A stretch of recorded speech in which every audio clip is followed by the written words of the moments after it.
People ask me often, what makes an entrepreneur successful, across I think the number's got to be 300 now in terms of founders across the 151 companies I'm invested in.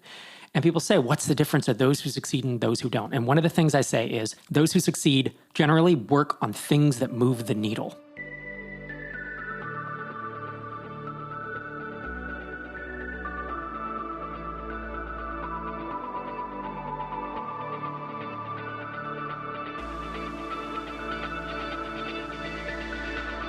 Welcome to this week's episode of Startups for the Rest of Us. I'm your host, Rob Walling, and this is the show where I talk about bootstrapping and mostly bootstrapping tech companies, software as a service. It's funny to think back 10, 11, 12 years where software as a service and SaaS was a term that was around, but it wasn't obvious that it was going to take over the world. And these days, and obviously for the past 5, 6, 7 years, we've really focused on that.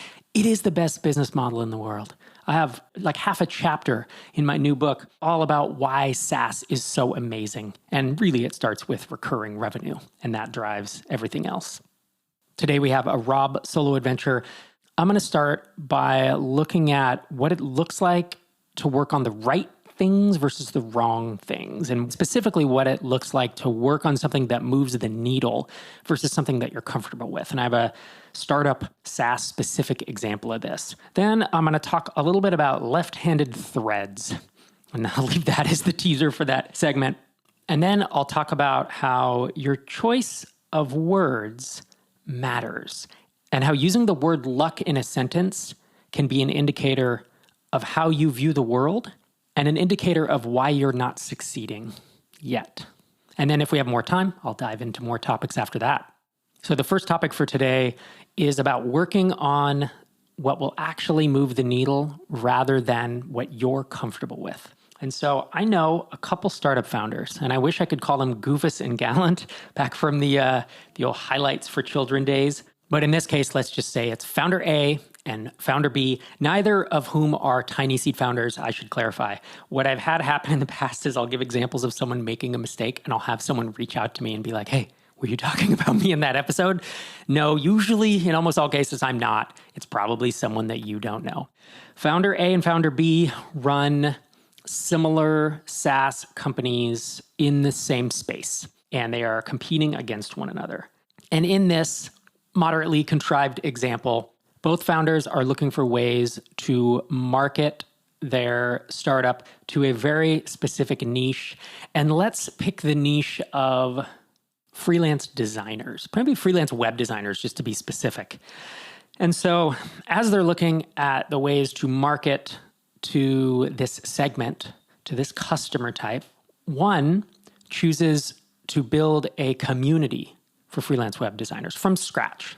And whether that's a Facebook community or probably a Slack community if we're thinking of web designers, maybe if they were CEOs of construction firms or folks in, I'll say, less tech-savvy areas, it might be a Facebook group or proprietary forums or something. But founder A decides to build a community from scratch to bring these freelance web designers together and to provide them with a place where they can gather, ask questions, commiserate. You know what happens in online communities. If you're part of MicroConf Connect, you know how amazing that can be. You also might know how much work that is. But that's what founder A does. Founder B, instead of building a community, decides to build a directory of freelance web designers. And that directory has several benefits to it. One is obviously there might be some SEO play there where you build a lot of pages with names and keywords and you get inbound links if it's a good directory. And then the benefit to those freelancers who are listed is that they could potentially get business from this, right? Because that's essentially what they're probably looking to do. They're looking to up-level their own skill. They're looking to be able to charge more over time, and they're looking to find more work. And the more work they have, the more they're able to charge over time. And these are two perfectly viable options, right? On the surface, both of these seem reasonable. You want to gather your customers in a place, you want to have a relationship with your prospects such that they think of you when it comes time to buy your software. The problem is, one of these is mostly a one-time investment of work, and it comes with a ton of potential benefits to the freelancers, and that is the directory.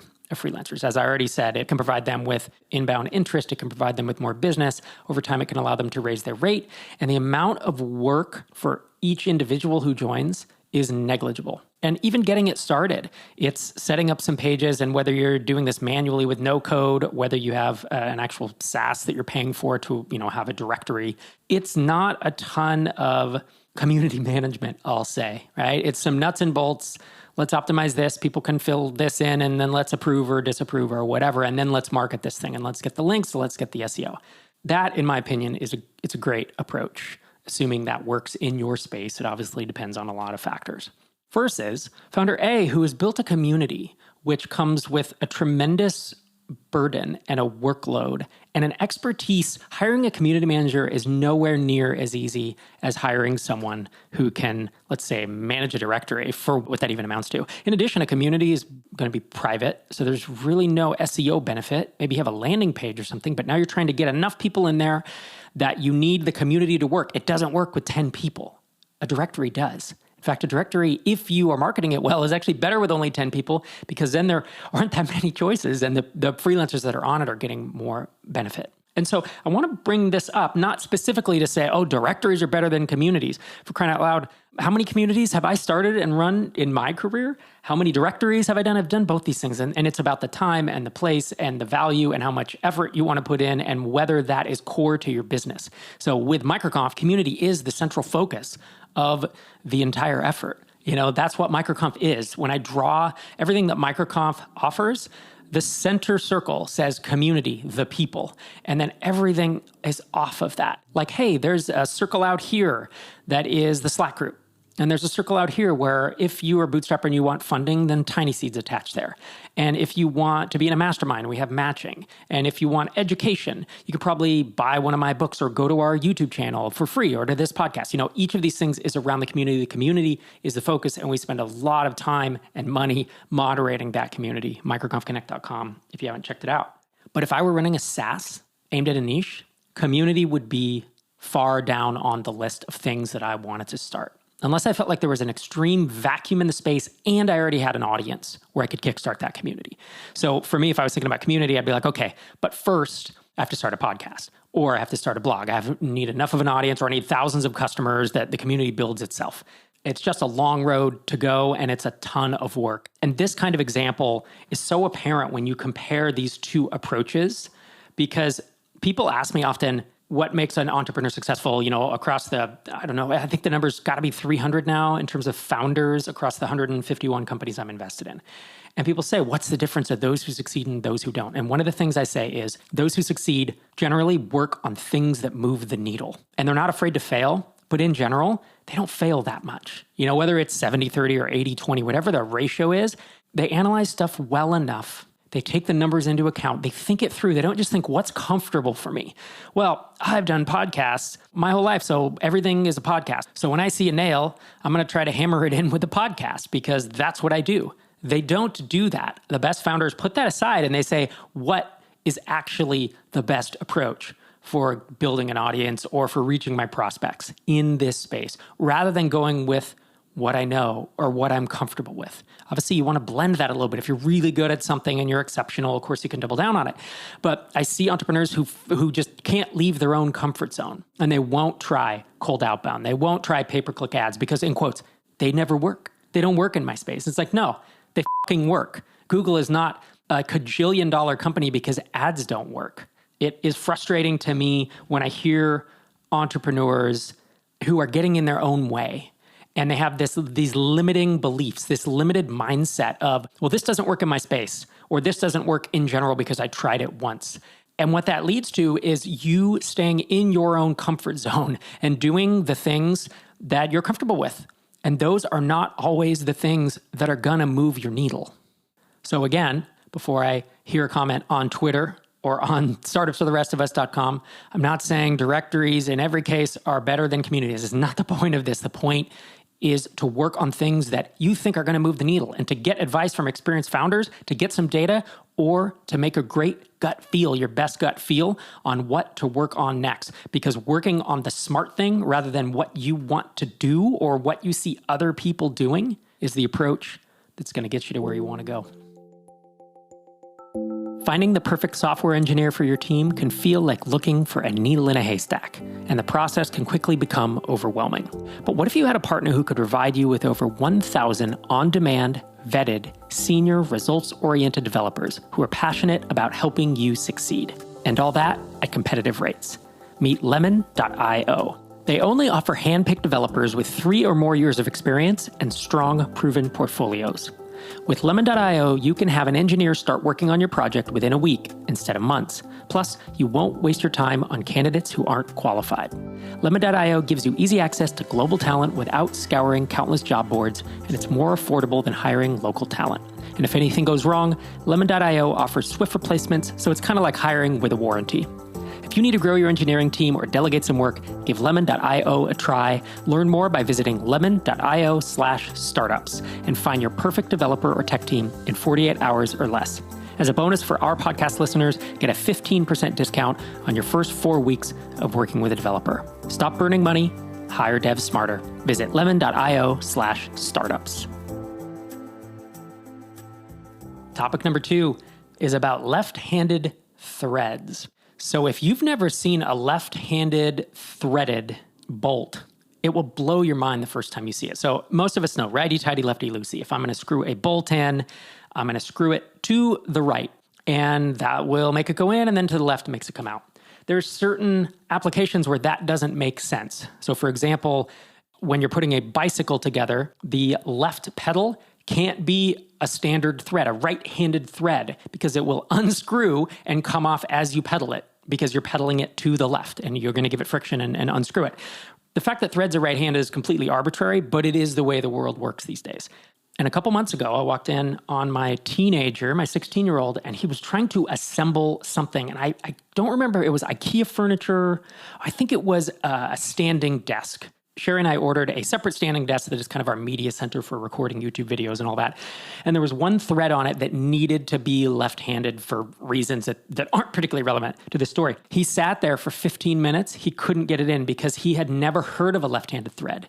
He is left-handed himself, but it had never occurred to him that you could screw something in by lefty-tighty, righty-loosey. It breaks your brain. What was funny is I came in and he said, I just can't get this screw in. And I said, I think it's a left-handed thread. And he said, a what? And I flashed back to when I was probably younger than him. I was probably about 10 years old. And I was putting together what was I think it was a compass or a protractor, one of these things for geometry, 5th or 6th grade. And I remember it needed a left-handed thread because for same reasons, right? Because if you moved the compass, it would unscrew it.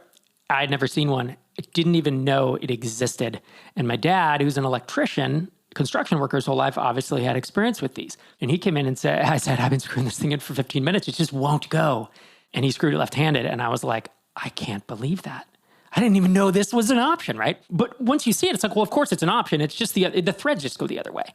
Well, this is the kind of thing where being exposed to it once, you'll never forget. I will never forget the moment when I first heard about left-handed threads. And I don't think my 16-year-old will either. Just having that exposure and realizing that this can exist is an important developmental step in our journeys as human beings and learning how things work. Similarly, as I bring this back to startups and being a founder and a bootstrapper, running SaaS companies, there are certain things you haven't been exposed to, and just knowing that they exist and having a vague idea of how to handle them can be incredibly beneficial. And that's where, while I've become a just-in-time learner, right, which is someone who, when I need to learn something, I find a book or I talk to an expert, and I try to learn it in a week and then go do it.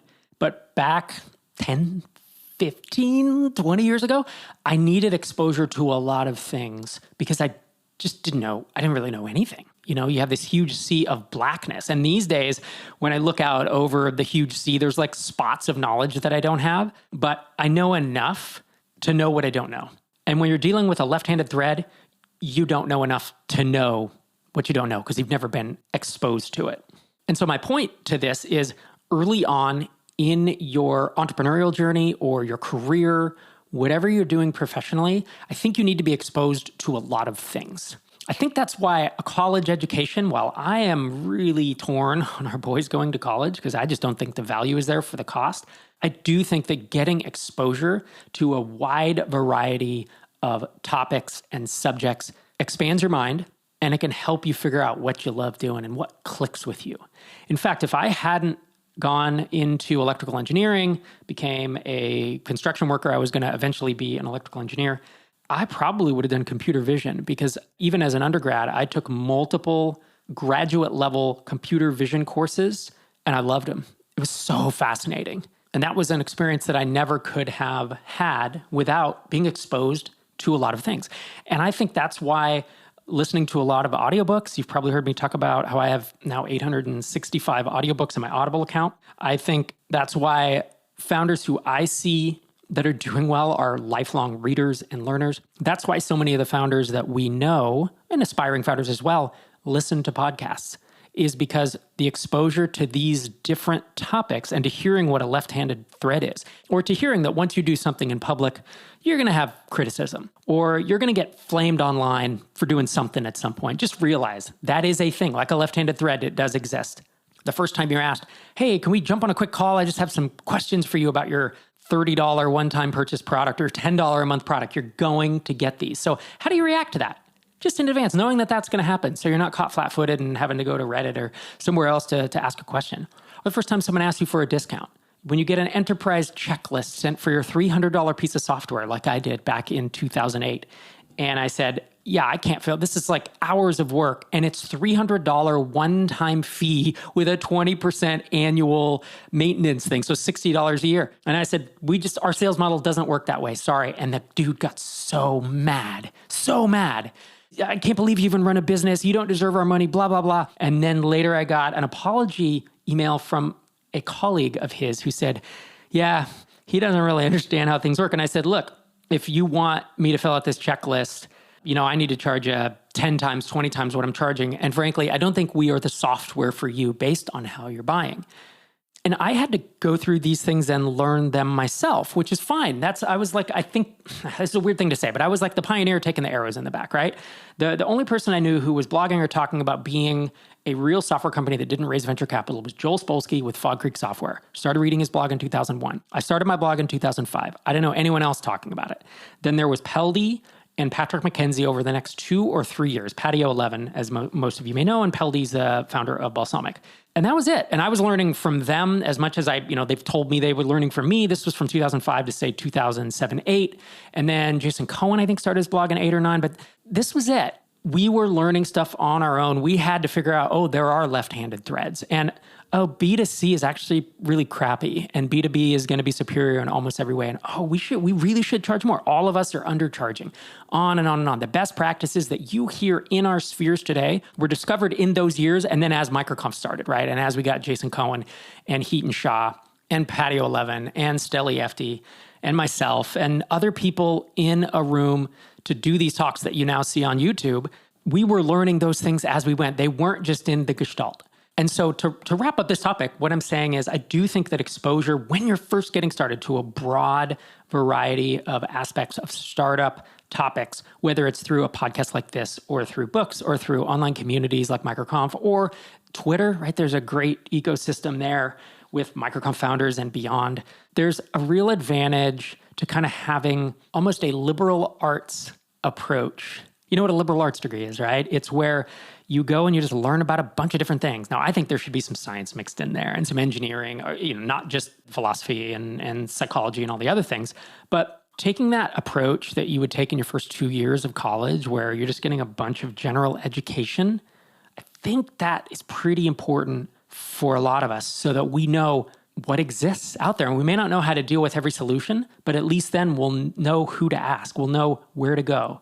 And we will understand that indeed left-handed threads do exist in this world. My last topic for today on this Rob Solo adventure comes from a comment made on the MicroConf YouTube channel. And I wish I remembered which video it was, but it was a video where I was talking about how to come up with startup ideas. I think that was it. And it was kind of a framework, 7 approaches for coming up with SaaS ideas. And the first of those 7 reasons included asking yourself, what are your unfair advantages, right? Do you have an audience? Do you have a network? Are you early to a space? And then on and on and on. And it's a 12 to 15 minute video. It's actually quite dense. I pulled it from a chapter of my next book. Oh my gosh, am I really saying this? So while I was writing the SaaS playbook, I realized there was a whole chunk of more early stage stuff that was really idea phase and idea validation and all that it just didn't belong in the SaaS playbook. And so I think there's like 30,000 words. So it's kind of 140, 150 page book. And I have that in a Google Doc, and I need to figure out what I'm going to do with it. But the bottom line is these 7 things for this YouTube video came out of that. And I talked through a lot of different ways to come up with ideas and frameworks and patterns. And, we'll link that up in the show notes if you want to see it. But one of the comments was so striking to me because the commenter said, I've heard the YouTube best practices are to give something that excites people in the first 2 minutes, and I'm 4 minutes in, and all I'm hearing about is what I can do if I'm lucky enough to have an audience or a network. Lucky enough. Think of what that word means. No one lucks into an audience or a network. I don't know of anyone that has. I talk about hard work, luck, and skill. And of those 3, I think an audience and a network both take a hell of a lot of hard work. And eventually, I would say I was not skilled at building an audience nor at building a network. And eventually you figure it out with enough hard work. But I was struck by that word lucky, because what does it imply? It implies that if you don't have it, it's not your fault. That somehow you didn't buy the winning lottery ticket to suddenly have a podcast with 35,000 listeners, or you didn't luck into a YouTube channel with 62,000 subscribers. I don't tend to be pedantic about people's sentences or phrasing, but to use the word lucky in that context, it shows a certain mindset, a belief that you have to be lucky to have these things. And if you've listened to me long enough, I hope you know that's not true. You don't have to be lucky to get rich. You don't have to be lucky to build an audience. You don't have to be lucky to build a SaaS company to 10K a month that can change your life. You don't have to be lucky to build an incredible network. You don't have to be lucky to be a successful entrepreneur. Now, hard work, luck, and skill are always 3 factors, and the more luck you have, great, but don't count on it. Put in the hard work and learn the skill and do the work. Like, that's what I would tell this commenter is it sounds like you're making an excuse that you don't have something because you don't want to record 671 podcast episodes over the next 13 years. And once you've done that, if you're not lucky enough to have the audience of your dreams, then you can totally come and talk to me at that point. And I will say, you know what? I was wrong. But what happens in these conversations is folks who think that way, who think that this is all luck, mostly luck, those are the folks that don't ship, they don't put in the time because they think that luck has so much to do with it and that they're not, quote unquote, a lucky person. And if you've learned anything over the past 671 episodes of this podcast, I hope that sharing my journey and the journey of so many of the founders who I've spoken with on this show has shown you that while luck can be a factor, it's not a requirement. And also, that commenter was right. I was 4.5 minutes into a 13-minute video, and I should have gotten to the point faster. So I appreciated the sentiment he was trying to communicate. I just don't necessarily want others to believe that you need to be lucky to have an audience or a network or a successful company. Speaking of luck, I'm lucky enough to be wrapping up episode 671 of this podcast, and I have a call with the podcast production team here in 1 minute. So this is Rob Walling signing off. I'll see you next week.